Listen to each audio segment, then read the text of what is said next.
saya harus membawa sesuatu karena tourism heritage itu ibarat tidak bisa dipisah lagi.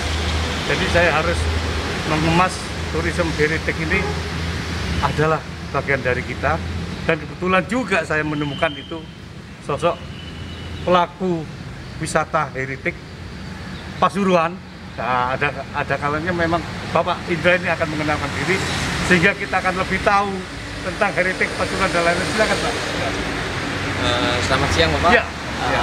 Selamat datang di Heritage Pasuruan. Saya perkenalkan, saya Indra Wingroto Bowono. Kebetulan saya hari ini sebagai pelaku wisata Pasuruan Heritage, juga sebagai peneliti, juga sebagai penggali, kreator dari Pasuruan Heritage sendiri. Jadi Pasuruan keberadaan selama ini kita mengatakan heritage itu hanya sepotong gedung, padahal heritage itu tidak semua. Heritage itu adalah bagian daripada sejarah budaya. Artinya tidak semua sejarah budaya masuk dalam kategori heritage, dan heritage sudah masuk dalam kategori sejarah budaya. Jadi sejarah budaya jadi tidak semua sejarah budaya masuk bisa dikatakan heritage, dan heritage sudah pasti sejarah budaya. Artinya adanya budaya pasti ada sejarahnya. Core ya. Alat buktinya seperti apa? Cagar budaya. Kalau alat buktinya lengkap, disitulah bisa dikategorikan heritage.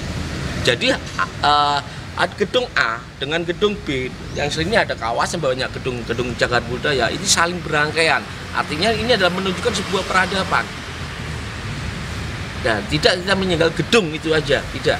Jadi Pasuruan Heritage ini sendiri tidak terlepas dari Gunung Bromo. Jadi Bromo sendiri, apa kelebihan dari Bromo? Selama ini kita ke Bromo adalah melihat gunung, sunrise, tapi hanya itu saja. Tapi pernahkah kita tahu warisan budaya yang ada di sana? Bromo bukan gunung lagi. Salah satu tagline yang kami buat dari Pasuruan Heritage, kita di sana tidak hanya sekedar mengunjungi Gunung Bromo, tetapi banyak hal peradaban bagaimana Bromo di masa purba, di masa kerajaan, di masa kolonial, dan hingga di masa kemerdekaan. Dan untuk lebih jelasnya nanti kita sambil menyusuri gedung ini, kita sambil jalan. Ini gedung apa Pak? Ini salah satu gedung Darussalam. Baik, nanti kita bisa explore. Siap. Mungkin nggak ada salahnya sekilas untuk preview tentang Bromo bukan gunung lagi. Mungkin ini mobil ini bisa bicara ini Pak ya. Bisa ya? Suaranya mobil masuk, jadi nggak enak. Masuk aja pasti. Noise, ya. Tapi ini menyangkut ini. Oh ini ya.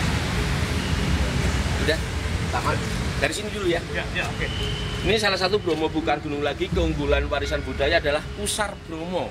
Kita bersyukur sebagai bangsa Indonesia memiliki warisan luhur geografis Nusantara, yaitu Pusar Bromo.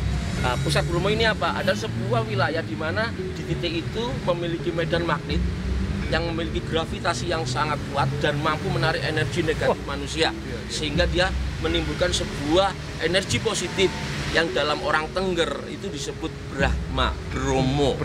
Ya. Dan ini orang Tengger mengatakan banyu pahit. Di situ indikatornya burung di atasnya pasti jatuh. Artinya di sana memiliki kekuatan yang sangat besar. Pada hingga suatu masa orang-orang Tengger, orang suku Tengger di sini memiliki sebuah kewajiban di mana perbedaannya adalah suku dan Tengger. Suku adalah orang-orang yang memiliki visi yang sama menjaga Gunung Suci Bromo, dan di sana dia memiliki visi misi yang sama. Sedangkan Tengger sendiri adalah sebuah persamaan visinya. Tengger dengan semboyan Tetenger Budi Luhur. Artinya di sanalah tempat menggali jati diri dengan output budi luhur, atau dalam arti Tengering Budi Luhur kalau dalam versi Indonesia itu tanda akhlak mulia. Hingga suatu masa orang-orang yang menggali di sana terkaitan dengan Pusar Bromo, pada saat keilmuannya sudah paripurna turun di bawah, menyatu bersatu pada orang-orang yang punya paripurna, membuat sebuah pusat pemerintahan yang dikenal dengan Keraton Pasuruan. Keraton Pasuruan sendiri ini salah satu semboyannya Nyawiji Ngesti Wenganing Gusti. Artinya pada konsep yang ada di sana Tengering Budi Luhur, di sanalah tempat menggali jati diri dengan output budi luhur yang bersifat manunggaling. Kalau sudah di sifatnya pribadi. Jadi kalau sudah turun pribadi sifatnya jamak disebut nyawiji ngesti penganing Gusti atau pesuruhan. Jadi nyawiji ngesti penganing Gusti itu memberikan arti dalam bahasa Indonesia menyatu kembali kepada sifat-sifat ketuhanan. Nah, ini sendiri membuat pusat pemerintahan ini diakui pada abad ke-8 oleh Mataram kuno. Di abad ke-8 di bawah kerajaan Empu Sendok mengakui adanya kemerdekaan Pasuruan dan dibebaskan dari pajak. Yang menjadi pertanyaan, kenapa dibebaskan dari pajak? Iya. Karena di sini adalah wilayah spiritual. Oh, kawasan spiritual ya. Jadi sungkan. Nah, seiring perkembangan zaman, adanya pondok-pondok pesantren adalah suatu hal mempertahankan nilai-nilai, menyatu kepada sifat-sifat ketuhanan dalam sisi berbeda. Baik, ya. Jadi Pasuruan sendiri terdiri menjadi 3 kata: pasuru, suru, dan an. Iya. Pasuru adalah pribadi yang diperintah. Suru adalah tumbun yang bisa hidup berdampingan, harmoni, tidak saling merugikan. Manfaatnya disamarkan, dan yang terpenting guratannya itu adalah simbol garis tangan manusia atau takdir. Dan an sendiri adalah satu tunggal esa. Jadi pasuruhan sendiri memberikan makna bahwa mengajak untuk menyatu kepada hamba, menjadi hamba-hamba yang mengabdi kepada Tuhan Yang Maha Esa, atau dalam bahasa Jawanya nyawiji ngesti penganing Gusti. Itu adalah sebuah konsep yang adiluhung. Alhamdulillah kita sudah menemukan dan kita sebuahkan, artinya pada saat kita bisa untuk seperti apa budaya Jawa itu, kita berkunjung ke Pasuruan Heritage. Kalau jelasnya sama itu. Ya. Nah, ini salah satu yang menjadi dari Pasuruan itu sih pada abad itu dikenal dengan pada era Majapahit dengan Cakra Majapahit. Jadi pada saat kejayaan Majapahit dikenal orang-orang Bangwetan yang menggunakan pawitran Gunung Bromo itu dengan keturunan yang menggunakan pawitran Gunung Bromo, keturunan daripada Singosari Kanjuruhan, sedangkan keturunan dari Mataram kuno menggunakan pawitran Penanggungan. Nah, pada tahun 1376 terjadi perang Paregrek, perang Jawa pertama kali. Di sana perang Jawa pertama kali itu antara idealis antara pawitran Bromo dan nah, di situ perang Paregrek itu sempat didamaikan dengan catatan satu, mengirim duta ke negeri Cina. Oh, itulah ya. Ya, itu referensi ini kita dapatkan dari Pararaton tahun 1376. Yang menjadi pertanyaan, Cina membalas apa? Dan pada akhirnya duta Tionghoa, ini Cina dalam konteks Tionghoa ya, karena Cina baru, yang lama adalah Tionghoa. Jadi Tionghoa ini sendiri mengirim namanya utusan Han, dinasti Han. Itu ya? Iya. Itulah muncul ya. Ya, jadi artinya pusat pemerintahan Majapahit baru yang di era kejayaan spiritual sudah bergeser. Jadi tidak salah bahwa Majapahit memiliki dua pemerintahan keratonan. Yang pertama mengajarkan tentang tata negara, dan yang kedua adalah mengajarkan tentang spiritual. Jadi kalau tata negara silakan diterulang bagaimana mengabdi sebuah sistem kenegaraan, sedangkan sistem spiritual di era Majapahit itu silakan datang ke Pasuruan yang pada masa itu dikenal dengan Cakra Majapahit. Ini simbolnya adalah hitam merah putih. Sayang di era pemerintahan Hindia Belanda kesulitan mengatakan cakra sehingga terdengar sakra, sakera.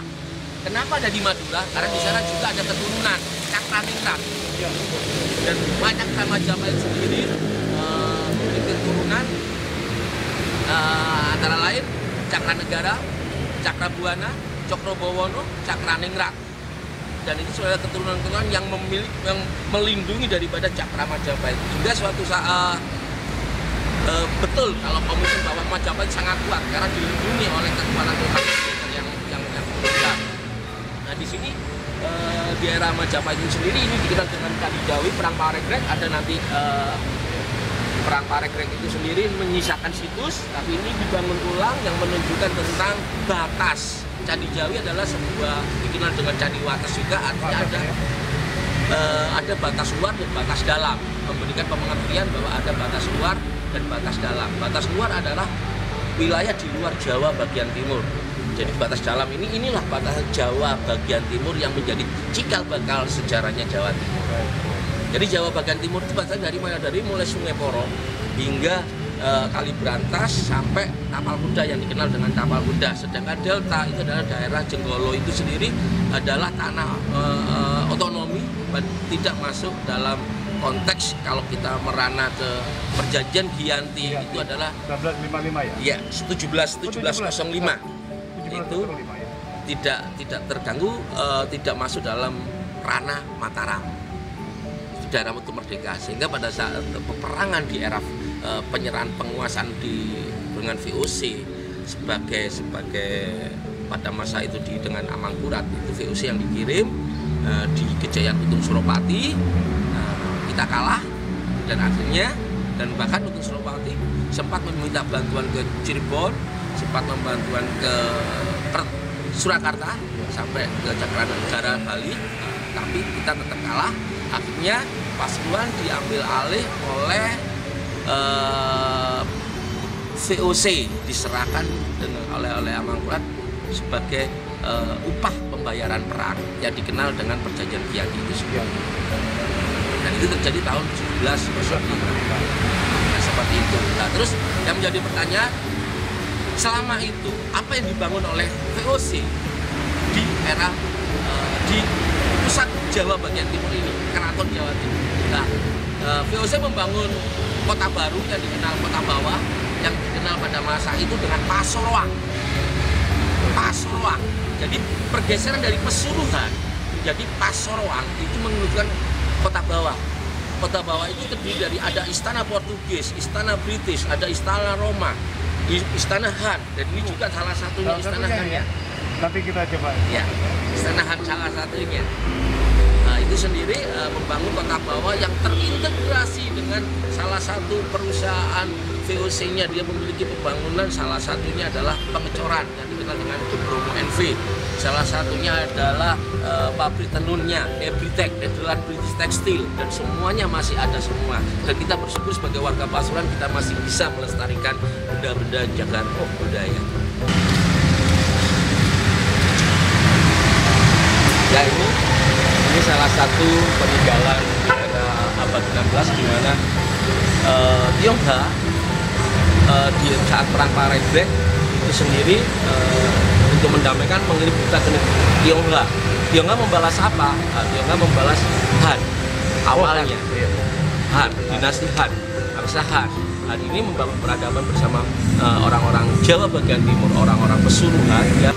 Nah, sekarang kita memasuki salah satu gedung cagar budaya di Pasuruan yang namanya Gedung Darussalam. Darussalam ya. Nah, jadi ini juga tidak terlepas dari sejarah dari perang Parembek tahun 1376, di mana tagline-nya adalah mengirim duta ke negeri Tionghoa. Tionghoa sendiri mengirim orang-orangnya, salah satunya adalah Han. Dan ini adalah sejarahnya. Han membangun peradaban di abad sekitar kejayaannya di abad 16, di mana salah satu menjadi Han Polan, itu ada yang sekarang menjadi Syukur 10, yang kemudian menjadi Moji Benteng itu di sana. Nah, ini adalah salah satu juga peninggalan dari Han.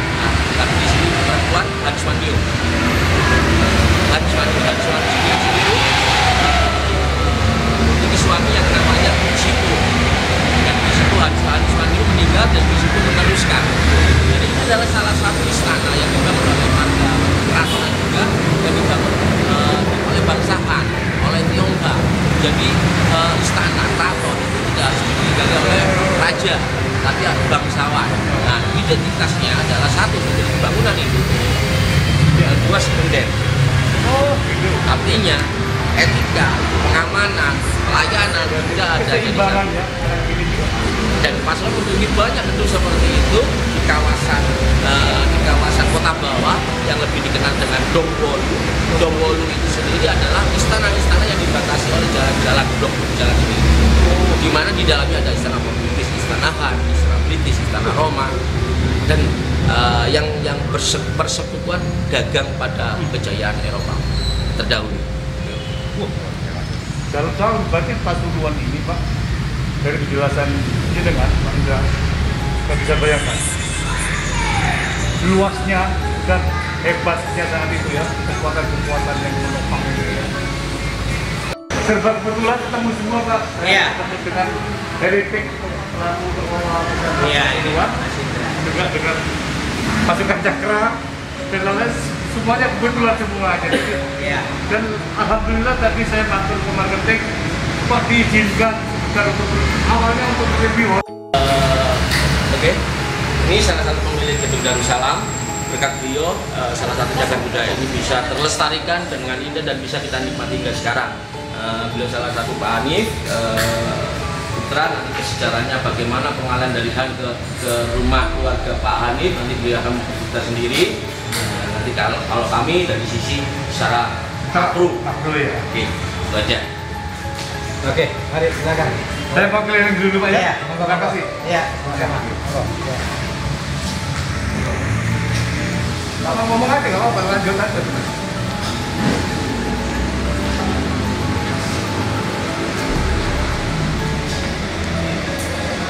Wah, Ini salah satu kamar dari bangsawan yang memiliki status yang lebih tua. Ini adalah kondisinya seperti ini adalah originalnya semua. Yang atas semua itu, sedangkan yang depan juga sama, yang istilahnya yang tertua, kakak dan perempuan biasanya. Nah ini selebihnya para saudara-saudara bangsawan yang mempunyai strata yang umur yang lebih jauh itu dia di sebelah luar yang sekarang jadi rombongan sendiri. Jadi identitas utama dari kekeratonan sendiri satu terjadi gedung utama yang memiliki gedung induk dan dua gedung sekunder. Dan yang menjadi terpenting adalah di dalam gedung induk itu tidak ada kamar mandi. Itu identitas kuatnya. Kenapa tidak ada kamar mandi? Karena dulu raja-raja bangsawan itu dilayani oleh kanan kiri tadi, yang bertempat oleh hamba-hamba yang ada di kanan kiri. Jadi Nyawi Jiwesti Wengani Gusti, Gusti besarnya adalah Pangeran Gusti, dan Gusti kecilnya adalah sebuah raja-raja atau bangsawan yang memiliki spiritual tinggi juga. Jadi ini salah satu ruangan kamarnya. Oke.